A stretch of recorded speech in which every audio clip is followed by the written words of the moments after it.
Assalamualaikum dan salam sejahtera. Hari ini ingin saya memperkenalkan seorang lagi anggota pengasas UTK. Dia adalah Allahyarham Naim bin Abdullah. Naim adalah rakan seperjuangan saya dalam pasukan dan juga sahabat karib sejak menyertai pasukan polis sehinggalah ke akhir hayatnya. Apa yang akan saya ceritakan nanti adalah hasil dari luahan hati Allahyarham dan juga apa yang saya lihat dan saya alami.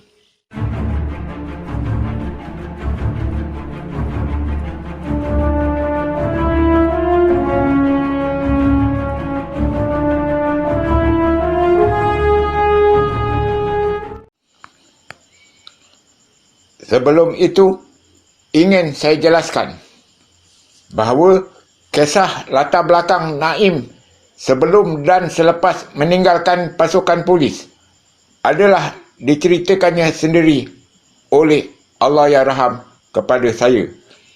Naim berasal dari Segamat Johor. Bapanya seorang guru besar di sebuah sekolah di daerah tersebut. Selepas menamatkan sekolah menengah, bapanya telah menghantar dia belajar menuntut ilmu agama dengan seorang tokoh agama yang terkenal di Kelang, Selangor. Ustaz Azhari, pengasas Darul Arkam yang diharamkan oleh kerajaan, merupakan salah seorang yang bersama-sama menuntut dengannya pada ketika itu. Mengikut kata Naim, Azhari telah meninggalkan madrasah tempat dia belajar itu kerana sering tidak bersependapat dengan gurunya itu.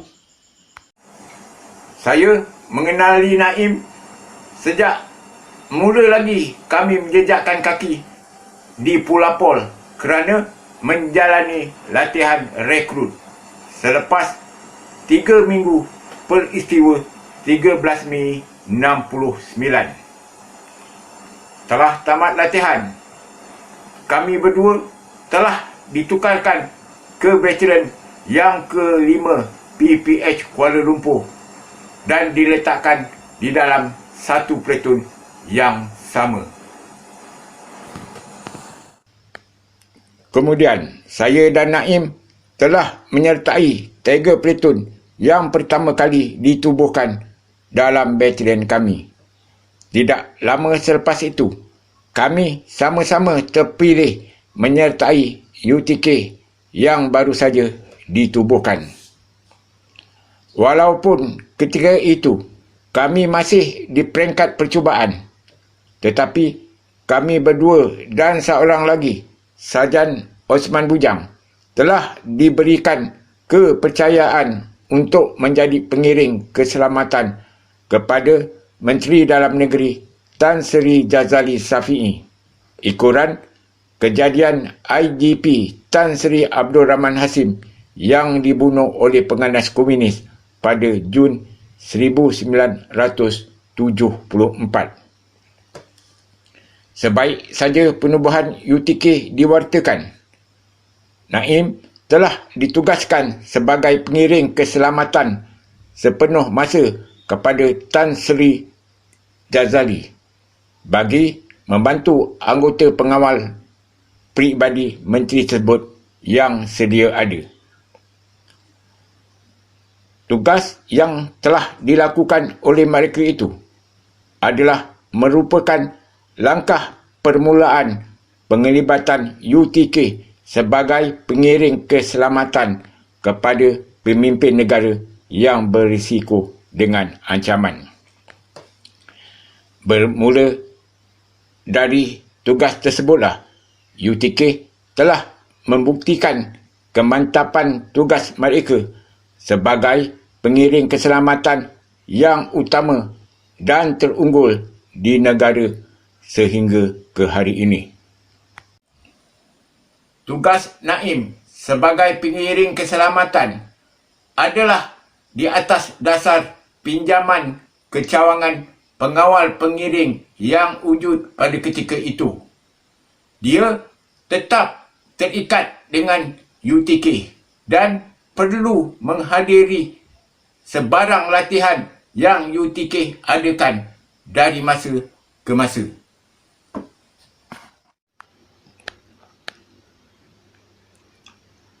Naim yang terlatih dalam bodyguard dan CQB lebih berminat menjalankan tugas seperti anggota UTK yang lain berbanding tugas sebagai seorang bodyguard.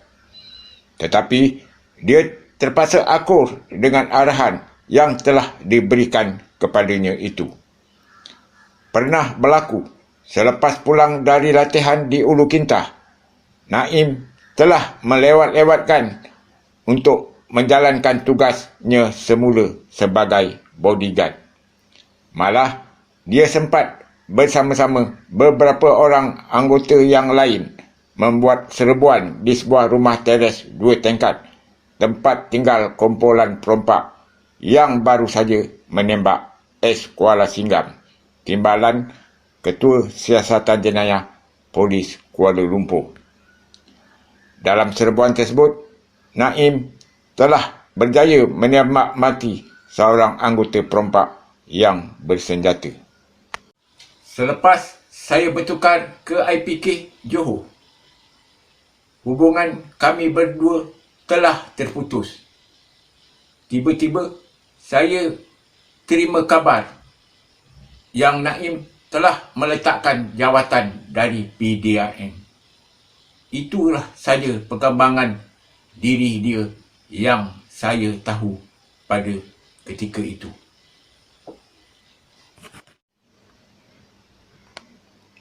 Akhirnya, kami dapat bertemu kembali dalam satu majlis ramah mesra bekas-bekas anggota UTK yang diadakan di sebuah hotel di Kuala Lumpur pada tahun 2001. Kemudian bertemu lagi dalam majlis sesama anggota platoon PPH. Dari situ, barulah saya tahu dia sudah berkahwin dan tinggal di Kelang.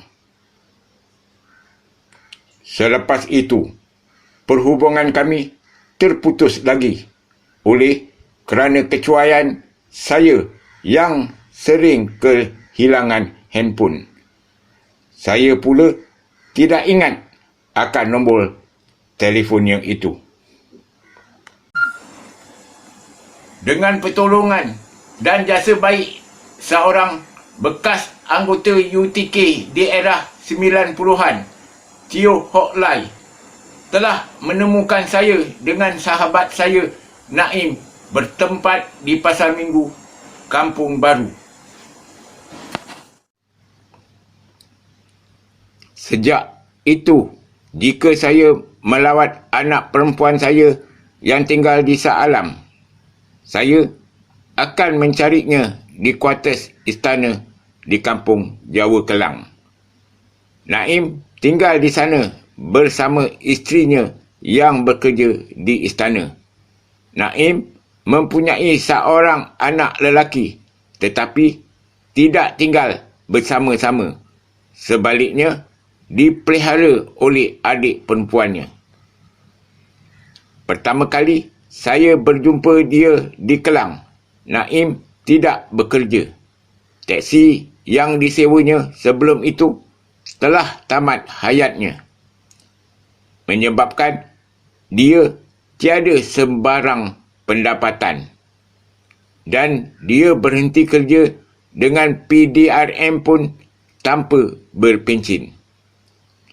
Naim mengatakan dia sedang berusaha mencari sebuah teksi untuk disewa bagi mencari rezeki dan perbelanjaan menjaga ibunya yang tinggal di Segamat. Setelah Naim mendapat teksi, dia pula datang ke rumah anak saya jika saya ada di sana. Dia akan jemput saya pergi ke restoran mamak untuk minum teh bersama.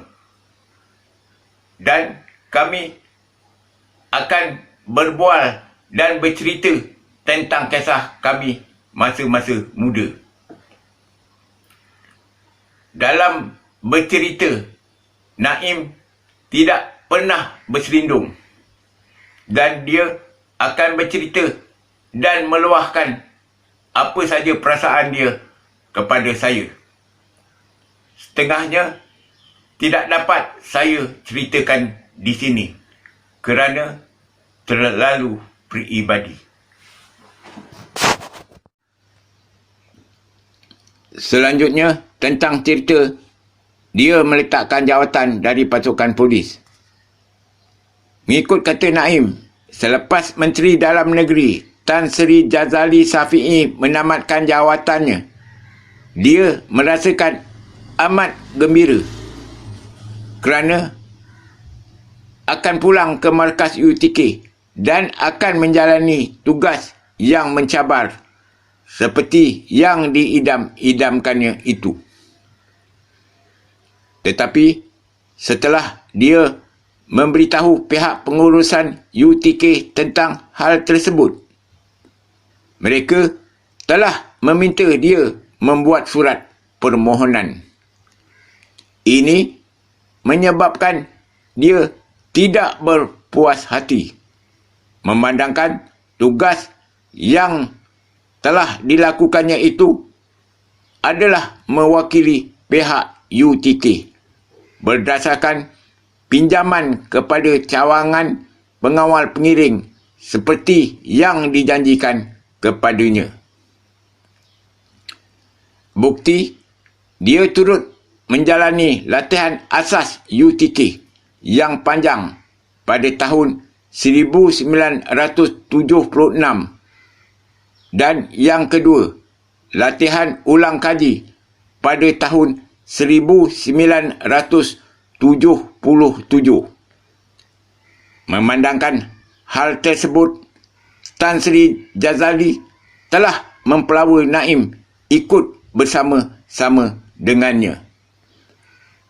Tetapi Naim telah menolak dan dia juga tidak berminat dengan tugas-tugas di cawangan-cawangan polis yang lain. Selepas berhenti kerja, dia memilih tinggal di Kelang. Menurutnya, sejak dulu lagi, dia menyukai suasana di Kelang berbanding Segamat, tempat kelahirannya. Di Kelang, dia tinggal di rumah ibu angkat semasa dia belajar ilmu agama sebelum itu. Tidak lama, dia bertemu jodohnya dengan seorang gadis tempatan.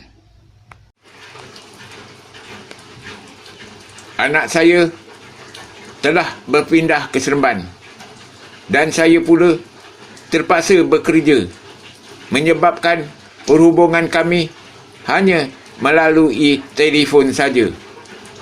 Pada satu hari, Tuan Bakar, bekas platoon komander pertama kami, telah menghubungi saya melalui telefon.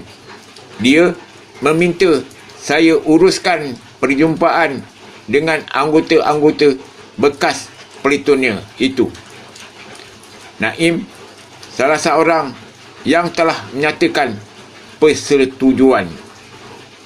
Tetapi jadualnya telah tertangguh-tangguh oleh beberapa masalah anggota yang lain. Seterusnya, perjumpaan tersebut telah dibatalkan. Selepas rancangan untuk mengadakan perjumpaan anggota platoon, saya telah beberapa kali menelefon Naim, tetapi tidak pernah dijawabnya. Kebiasaannya, Naim pasti akan menjawab setiap panggilan saya. Jika terlepas pun, dia akan call saya balik. Akhirnya, pada satu hari, isterinya menjawab panggilan saya itu. Dari situlah, barulah saya tahu Naim telah meninggal dunia. Mengikut kata isterinya, Naim diserang darah tinggi ketika memandu teksi. Dan teksinya terbabas melanggar pengadang jalan. Dan Naim meninggal di situ juga. Menurut kata doktor, Naim meninggal kerana darah tingginya menyerang di otak. Begitulah kisah seorang sahabat saya yang asalnya hendak menjadi ustaz. Akhirnya kerana minat, dia telah menceburi dalam pasukan polis. Namun begitu, cita-citanya untuk berbakti dalam unit yang disayanginya itu tidak tercapai. Sekianlah dulu kisah saya tentang seorang wira UTK yang tersisih, Naim bin Abdullah. Al-Fatihah.